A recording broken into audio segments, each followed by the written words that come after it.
امام زین العابدین ساری رات روتے تھے، ساری رات سوتے نہیں تھے، ساری رات روتے تھے بیٹھ کر مصلی پہ۔ تو ان کے خادم نے کہا حضرت آپ ساری رات کیوں روتے؟ آپ دنیا کے بھی بادشاہ، دین کے بھی بادشاہ، اللہ نے دنیا بہت دے دی تھی امام زین العابدین، دین تو پہلے ہی تھا۔ تو وہ پھر رو پڑے اور فرمایا میرے دوست یعقوب علیہ السلام کا ایک یوسف گم ہوا تھا، وہ بھی مل گیا تھا، اور 40 سال اس کے پیچھے رو رو کے آنکھیں ختم کر دی۔ میرا تو سب کچھ میری آنکھوں کے سامنے ذبح ہو گیا،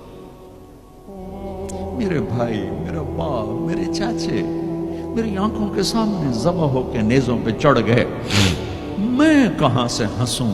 یا مجھے کہاں سے نیند آئے؟ چاہتا تو اس واقعے کو روکا جا سکتا تھا،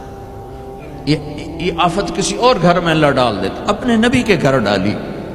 اور اللہ کے نبی نے خوشی سے منظور ہٹایا۔ آپ نے حضرت ام سلمہ کو بلایا، ام سلمہ میرے پاس ایک فرشتہ آ رہا ہے جو آج تک کبھی نہیں آیا، پہلی دفعہ آ رہا ہے، تو دیکھو کسی کو اندر نہیں آنے دینا۔ تو ام سلمہ دروازے پہ کھڑی ہو گئی، تھوڑی دیر میں حسین آئے کہیں سے کھیلتے ہوئے، تو انہیں چھلانگ لگائی اور اندر۔ کچھ دیر کے بعد اندر سے اللہ کے نبی کے زور زور سے رونے کی آواز، ام سلمہ رہ نہ سکی، بھاگ کے اندر گئیں، دیکھا تو آپ نے حضرت حسین کو یوں سینے سے لگایا ہوا تھا، اور ایسے زور سے اپنے سینے کے ساتھ لگایا ہوا تھا، اور پھوٹ پھوٹ کے رو رہے تھے۔ بچوں نے کی پتا میرا نانا کیوں روئی جاندہ، اب پھوٹ پھوٹ کے رو رہے تھے، آپ کی ہچکیوں کی آواز۔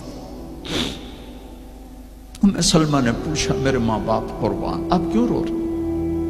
کہ ام سلمہ یہ جو فرشتہ آیا ہے یہ مجھے خبر دے کر گیا کہ میرے اس نواسے کو میری امتی ذبح کر دی، مجھے مٹی دکھا کے گیا جہاں اس کا خون گرے گا، اگر میرے نبی ہاتھ اٹھا دے تو اللہ ہٹا دیتا یہ قربان، ہاتھ نہیں ہٹائے، ہاتھ نہیں اٹھائے، تمہارے لیے ہاتھ اٹھائے، اولاد کے لیے نہیں اٹھائے، کہ ان کی قربانیوں کو اپنے دین کے لیے کھاد بنا دیا، ان کے خون کو اپنے دین کا پانی بنا دیا، ان کی بوٹیوں کو اپنے دین کی کھاد بنا دی، اپنے گھر میں رکھی قربان۔